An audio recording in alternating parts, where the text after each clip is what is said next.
Hello, मेरा नाम हमज़ा है और मैं अपने इस चैनल के ऊपर ग्राफिक डिज़ाइन की स्किल सिखाता हूँ। मैं वेलकम करता हूँ आपका इस वेब डिज़ाइन कोर्स के अंदर, जिसके अंदर हम लोग सीख रहे हैं कि वेबसाइट्स को किस तरह से डिज़ाइन किया जाता है।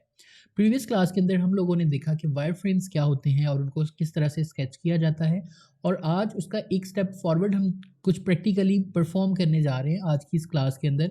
तो without wasting any further time आइए स्टार्ट करते हैं। आज की क्लास के अंदर हम लोग डिस्कस करेंगे हीरो सेक्शन को। हीरो सेक्शन होता क्या है किसी भी वेब डिज़ाइन के अंदर? जब भी आप किसी लैंडिंग पेज को ओपन करते हैं, किसी वेबसाइट को ओपन करते हैं, तो जो एक फर्स्ट इंप्रेशन आता है आपकी स्क्रीन के ऊपर, लाइक वो पहला फोटो हो सकता है, फुल स्क्रीन कोई वीडियो हो सकती है, कोई टेक्स्ट कंटेंट हो सकता है। लाइक जैसे ही कोई वेबसाइट ओपन करते हो तो फर्स्ट ग्लांस जिस भी चीज़ के ऊपर आपका आता है, that is called hero section. और एक अच्छा हीरो सेक्शन किस तरह से डिज़ाइन किया जाता है वेब डिज़ाइन के अंदर, आज की क्लास में हम लोग उसको डिस्कस करने वाले हैं। तो आइए स्क्रीन पे चलते हैं और देखते हैं कि किस तरह से इसको डिज़ाइन करना है। जी, तो here I have shared my screen और फिग्मा के अंदर हम लोग कुछ डिज़ाइन कर रहे हैं। You can do the same process in XD as well, कोई इश्यू नहीं है। आप यहाँ पे सबसे पहले तो एक फ्रेम क्रिएट कर लें। उससे पहले मैं आपको फिग्मा पे कुछ डिज़ाइन करने से पहले मैं आपको वायर फ्रेम का स्केच दिखाता हूँ, जो कि मैंने ड्रॉ किया है। तो मैं उसको यहाँ पे इम्पोर्ट कर लेता हूँ। आपने किसी भी इमेज को इम्पोर्ट करना हो फिग्मा में, तो यहाँ से जाके आप प्लेस इमेज या वीडियो के ऊपर क्लिक करते हो और जो भी आपने कुछ इंपोर्ट करना हो आप उसको कर लेते हो। So this was the image जो एक लेट्स से वायर फ्रेम है उस हीरो सेक्शन का, या जो हम आज की इस क्लास के अंदर डिज़ाइन करने जा रहे हैं उसका एक वायर फ्रेम मैंने रफली ड्रॉ किया हुआ है, जिसको हम आज की इस क्लास के अंदर डिस्कस करने जा रहे हैं। तो मैं थोड़ा सा जूम आउट कर लेता हूँ। ये एक रफ स्केच है उस हीरो सेक्शन का। बेसिकली एक पोर्टफोलियो वेबसाइट के लिए मैंने एक हीरो सेक्शन जो है वो ड्रॉ किया है। कुछ इस तरह का उसके अंदर कंटेंट आएगा। लेट्स से ये आपका पूरी स्क्रीन है। ये आपका जो भी इम्पोर्टेंट पर्सन है जिसके लिए वो वेबसाइट बनी हुई है, जो सेलिब्रिटी है या पब्लिक फिगर है, वो यहाँ पे क्योंकि सबसे पहले नज़र यहाँ जाती है। उसके बाद आपका इस साइड पे टाइटल आएगा, फिर आपका डिस्क्रिप्शन छोटा सा आएगा, and here goes your logo. जो भी आपका लोगो है वो यहाँ पे आएगा, और ये आपका प्राइमरी मेन्यू आएगा। ठीक है, मेन्यू आइटम्स जो होती हैं वो आएंगी। इस ये सब कुछ करने से पहले हमें चाहिए यहाँ पे, ये जिस पर्सन के लिए हम डिज़ाइन करने जा रहे हैं उसका एक अच्छा सा इमेज चाहिए। तो मैंने जैसे प्रीवियस क्लासेस के अंदर आपको बताया था कि आपको मल्टीपल सॉफ्टवेयर्स का यूज़ करना पड़ता है वेब डिज़ाइन के अंदर। तो हम फोटोशॉप में चल के एक इमेज रेडी करते हैं जो कि हमने इसके अंदर यूज़ करनी है। तो यहाँ पे फोटोशॉप के अंदर मेरे पास एक खुद का इमेज पड़ा हुआ है जिसको मैं यूज़ कर लूँगा इसके अंदर। अब आप लोग देखोगे कि हम फ़ोटो एडिटिंग भी साथ-साथ कर रहे हैं। काफ़ी सारी स्किल्स एक साथ इस वेब डिज़ाइन के कोर्स के अंदर ही हम सीख रहे हैं। अब बेसिकली ये देखें, ये इमेज तो है मेरे पास, लेकिन मैं इसको हीरो सेक्शन के अंदर एज़ सच वहाँ पे अप्लाई नहीं कर सकता। क्यों? क्योंकि इसकी जो सराउंडिंग है, लाइक यहाँ पे ये एम्प्टी है, तो मुझे ये रिक्रिएट करना पड़ेगा और वो बड़ा ईज़िली रिक्रिएट हो जाता है। सबसे पहले तो मैं इसकी जो साइज़ है उसको थोड़ा-सा इंक्रीज़ करता हूँ। थोड़ी-सी जगह मैंने यहाँ पे देनी है क्योंकि बिल्कुल कॉर्नर पे नहीं आती इमेज हमारी।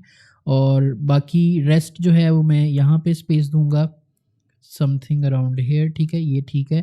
और थोड़ी-सी स्पेस मैं ऊपर भी दूँगा। ठीक है, ये यहाँ पे करके। ठीक है, अब ये वाला जो आपको एक्स्ट्रा एरिया नज़र आ रहा है, इसको हमने रिक्रिएट करवाना है। तो इसको रिक्रिएट करवाने के काफ़ी सारे तरीके हैं हमारे पास। अभी जो सबसे आसान तरीका चल रहा है that is generative fill, AI fill. हम उससे फिल करवा के देख लेते हैं अगर हमें उसके अच्छे रिजल्ट मिलते हैं, तो वरना फिर मैनुअली तो हमारे पास ऑलवेज़ एक ऑप्शन होती है। तो मैं यहाँ जनरेटिव फिल के साथ इसको फिल करवाता हूँ ताकि हम इसको अपनी वेबसाइट के ऊपर यूज़ कर सकें। कीप इन माइंड, जब भी आप अडोबी फ़ोटोशॉप के अंदर जनरेटिव फिल यूज़ कर रहे हो, तो आपने उसको पार्ट्स के अंदर यूज़ करना है। जब ये इतना सारा चंक अगर मैं इकट्ठा जनरेट करवाता तो वो कुछ अजीब सा रिज़ल्ट आता। तो जब आप पार्ट्स के अंदर जनरेट करवाते हो तो वो ज़्यादा एफिशिएंटली काम करता है। तो ये छोटी-सी एक टिप है आपके लिए। हम इसको क्विकली गो थ्रू करते हैं और मैं इसको रिक्रिएट करवाता हूँ इमेज को। So this actually looks good to me, और हम इसको यूज़ कर सकते हैं अपने इस डिज़ाइन के अंदर। इसको थोड़ा-सा अगर मैं यहाँ से मज़ीद थोड़ा-सा ठीक करवा लूँ तो that will be good. Otherwise बेहतरीन लग रहा है इमेज ये वाला हमारा। इतना ऐसा कोई इश्यू नहीं है। बाकी हमने इसकी जो डायमेंशंस वगैरह रखनी है उसके अंदर कवर आउट हो जाएगा ये। So here we go. इस इमेज का एक्स्ट्रा पार्ट जो है वो मैंने रीजनरेट करवा लिया है अडोबी जनरेटिव फिल से, जो कि बहुत अच्छा रिजल्ट मिला है। अब मैं इस इमेज को यूज़ कर सकता हूँ एटलीस्ट अपने हीरो सेक्शन के लिए। और किस तरह से यूज़ करना है आई विल सी।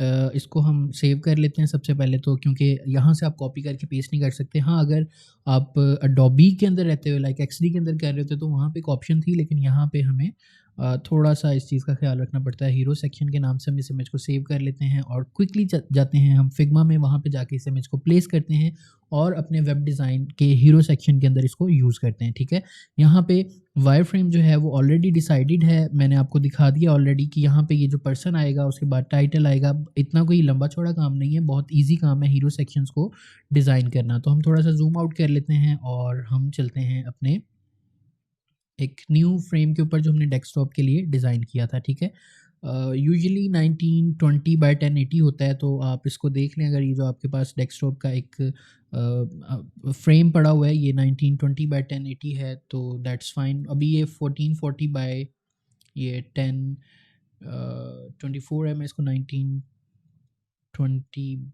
बाय 1080 कर देता हूँ। W for width and H for height. ठीक है, एंटर प्रेस करें। सो ये थोड़ा सा आप लोग देखेंगे कि ये थोड़ा सा वाइड हो गया। हम इसको थोड़ा सा इधर ले जाते हैं साइड पे, क्योंकि वहाँ पे मैंने दूसरे कुछ डिज़ाइंस प्लेस किए हुए हैं। और here will be placing our main image into our hero section. Place image के ऊपर क्लिक करें, इमेज को सेलेक्ट करें और या ड्रैग कर लें, अप टू यू है। और वो डॉक्यूमेंट्स के अंदर सेव हुई है तो डॉक्यूमेंट्स में मुझे यहाँ पे शो होगी, मेरे लैपटॉप के अंदर, आपके लैपटॉप के अंदर जहाँ पे आपने उसको सेव किया है वो वहाँ पे शो होगी।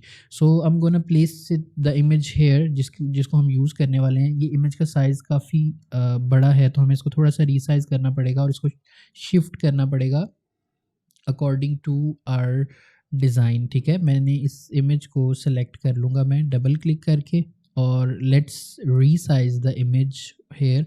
आप थोड़ा बहुत अगर एडजस्टमेंट करना चाहते हो तो फिग्मा आपको ये फैसिलिटी देता है कि आप इमेज को जो है वो एडिट कर सकते हो, लाइक उसका एक एक्सपोजर सेट कर सकते हो आप, उसका ब्राइटनेस वगैरह या कॉन्ट्रास्ट वगैरह अगर आप देखना चाहते हो तो वो भी आप यहाँ से इसमें सेट कर सकते हो। तो that's not a big deal. Basically मैं अपने इमेज को कुछ इस पोजीशन में प्लेस करना चाहता हूँ कि अच्छा भी लगे, सबसे पहले नज़र भी उसके ऊपर जाए और अच्छा भी लगे। ठीक है, ये हमारी कुछ ये जो इसको एक्वा कहते हैं, एक्वा कलर है, उस कलर की हमारी कुछ कलर स्कीम बन गई है। इमेज बिल्कुल ठीक है, हमारा जो वायर फ्रेम था बिल्कुल उसके अकॉर्डिंग बनी है। अब यहाँ पे सारी गेम जो है वो होगी टाइपोग्राफी की। टाइपोग्राफी कितनी अच्छी करते हो वो आपके ऊपर डिपेंड करता है। यहाँ पे मैं कुछ एरिया डिफाइन कर देता हूँ जिसके अंदर हमारा लोगो आ जाएगा, हमारा मेन्यू आ जाएगा। उससे पहले हमने ना टाइटल क्रिएट करना है अपने डिज़ाइन के लिए। तो यहाँ पे आप टाइटल के लिए टाइप करेंगे, लेट्स से मेरा एक टाइटल है मेन क्राफ्टिंग विजुअल ट्रीट्स। ठीक है, ये मेरा टैगलाइन है या मेरा टाइटल है जिसको मैं अपने वेब डिज़ाइन के अंदर यूज़ करना चाहता हूँ। इसका साइज़ हम इंक्रीज़ कर लेंगे अप टू 100। ठीक है, और इसको हम यहाँ पे करके प्लेस करेंगे। ठीक है, अगर आपने ग्रिड्स के अंदर काम करना है तो आप ग्रिड्स के अंदर काम कर लें, नो इश्यूज़ एट ऑल। मैंने ग्रिड्स वाला आपको बहुत अच्छे से आइडिया दिया हुआ है। ग्रिड्स के अंदर काम करने से थोड़ा सा प्रोफेशनल लगता है। मुझे थोड़ा सा आइडिया है चीज़ों का, तो मैं ग्रिड्स ना भी ऑन करूँ तो मैं एक अच्छा डिज़ाइन क्रिएट कर लूँगा और while remaining in the grids. लेकिन आपने अगर ग्रिड्स को ऑन करना है तो आई वुड सजेस्ट कि आप उसको ऑन कर लें। अच्छा, फ़ॉन्ट यहाँ पे आपने बड़ा मैं आपको बता रहा हूँ कि टाइपोग्राफी यहाँ पे आपकी बहुत ज़्यादा मैटर करेगी कि आप किस तरह की टाइपोग्राफी यहाँ पे यूज़ करते हो। कुछ मैं यहाँ पे एक्सपेरिमेंट कर रहा हूँ, क्या अच्छा लगेगा क्या अच्छा नहीं लगेगा। सो आई विल बी यहाँ पे हमें इसके लाइन स्पेसिंग जो है वो थोड़ी सी कम करनी पड़ेगी। लाइन स्पेसिंग हम थोड़ी सी कम करके देख लेते हैं, और 10 बहुत कम है तो हम अराउंड 50 करके देखते हैं। 50, हाँ, इसको आप अगर आप 60 रखते हो तो 60 वुड बी फाइन। ठीक है, अब अगर आप स्केल टूल से इसको थोड़ा सा स्केल करते हो तो ये जो फ़ॉन्ट मैंने यहाँ पे चूज़ किया ना, ये थोड़ा सा बोहो फ़ॉन्ट है। बोहो एक लोगो टाइप भी है। ठीक है, ये कुछ उस तरह का फ़ॉन्ट है। थोड़ा सा आप अब मैं ना ये जो बैकग्राउंड है उसके साथ इसकी मैच करने की कोशिश कर रहा हूँ। तो अगर आप अभी जाते हो इफ़ेक्ट्स में, ठीक है, यहाँ से आप इसको अगेन मूव टूल ले आओ, वी प्रेस करके, और आप जाते हो इफ़ेक्ट्स में। यहाँ पे आप बिल्कुल माइनर सा शेडो ऐड करना है जो कि इसको पॉप आउट करेगा। ठीक है, सबसे पहले तो इसकी जो ट्रांसपेरेंसी है उसको अप टू 75% कर दो, और जो ब्लर है उसको आप कर दो 6। ठीक है, और इसको आप इंक्रीज़ करके इसको भी 6 कर दो। ठीक है, ये देखें आपका जो टाइटल है वो बड़ा स्टैंड आउट कर रहा है, क्राफ्टिंग विजुअल ट्रीट्स। ठीक है। अब अगर आपने यहाँ पे एक पैराग्राफ ऐड करना है तो आप वो भी ऐड कर सकते हो। तो उसके लिए मैं एक आपको वेबसाइट बता देता हूँ, lipsum.com। lipsum.com basically random paragraphs को जनरेट करने के काम आती है।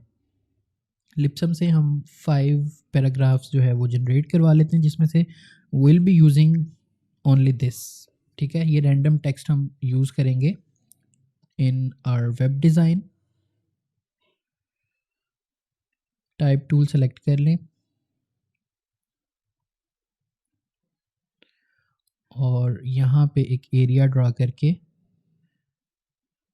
उसके अंदर वो वाला टेक्स्ट आप प्लेस कर दें। ठीक है, मैं यहाँ पे कंट्रोल वी करके वो टेक्स्ट प्लेस कर देता हूँ। सबको सेलेक्ट करते हैं। सबसे पहले तो जाके इसका जो फॉन्ट है वो चेंज करें इनटू सैंस सेरिफ फॉन्ट। ठीक है, वो कोई भी हो सकता है, डजेंट मैटर। यहाँ से आप अगर सर्च कर लो पॉपिंस तो दैट वुड बी ग्रेट। और ये जो साइज़ है इसका वो समथिंग अराउंड 50। ठीक है, और जो लाइन हाइट है उसको हम रखते हैं 0। 0 तो बहुत कम है, लेट्स से हम इसको 25 लाइन हाइट देते हैं, वो भी बहुत कम है, तो अराउंड 60। हाँ, ये ठीक है। और सबसे पहले तो आपने इसको स्केल करना है ना। ठीक है, तो स्केल करने के लिए आप इसका साइज़ जो है वो कम कर दें, थोड़ा सा जूम करें और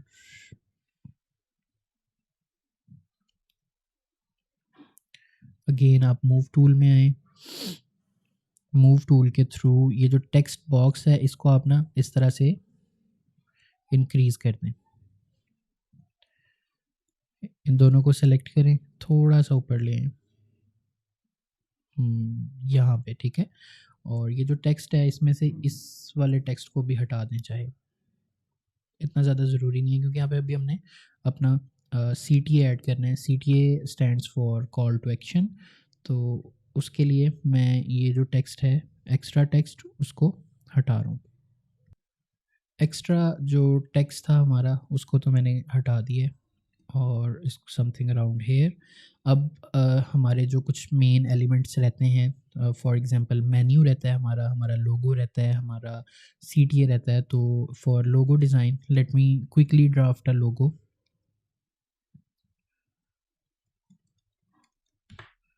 ठीक है, लेट्स से हमारा ये टेक्स्ट बेस्ड सिंपल सा एक लोगो है और इसको हम फ़ॉन्ट साइज़ इसको देते हैं समथिंग अराउंड 80 लेट्स से। और ये logo should be something around here in the header. ठीक है, यहाँ पे ठीक है, ये आ गया। उसके बाद अब मेन्यू की बारी आ गई। मेन्यू के लिए आप चाहे इसी की कॉपी ले लें क्योंकि साइज़ सेम है और हम यहाँ पे मेन्यू ड्रा करते हैं।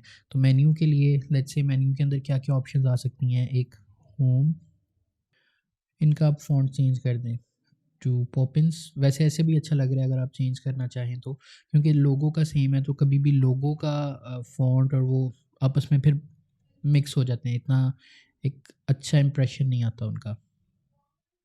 फ़ॉन्ट साइज़ थोड़ा कम कर दें 40 में भी। ठीक है, लुक्स गुड। थोड़ा सा जूम आउट करें। ये आपका मेन्यू भी बन गया, आपका लोगो भी आ गया, अब कॉल टू एक्शन रह गया। तो बटन क्रिएट करने के लिए will be using this rectangle और एक बटन जो है वो ड्रॉ करते हैं। इसको थोड़ा सा राउंडेड कॉर्नर्स करने के लिए यहाँ से मैं लेट्स से इसको कर देता हूँ 10% और may be more 20।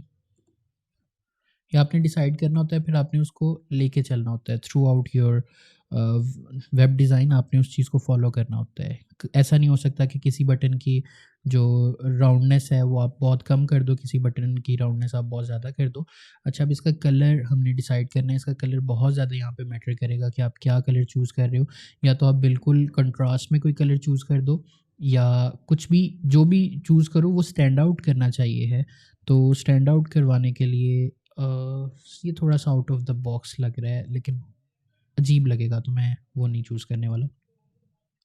Let's go with this button text. ठीक है, उसका जो कलर है, सॉरी, तो यहाँ पे मैं होम वाला जो टेक्स्ट था उसकी कॉपी ले आता हूँ और राइट क्लिक करके इसको हम ब्रिंग टू फ्रंट कर लेते हैं। इस बटन से ऊपर लेके आना है, तो आप लेयर्स में जाके भी ये परफॉर्म कर सकते हो। अच्छा, पॉपिंस में जाके आपने इसको करना है बोल्ड, और इसका कलर जो है वो आपने चेंज करना है।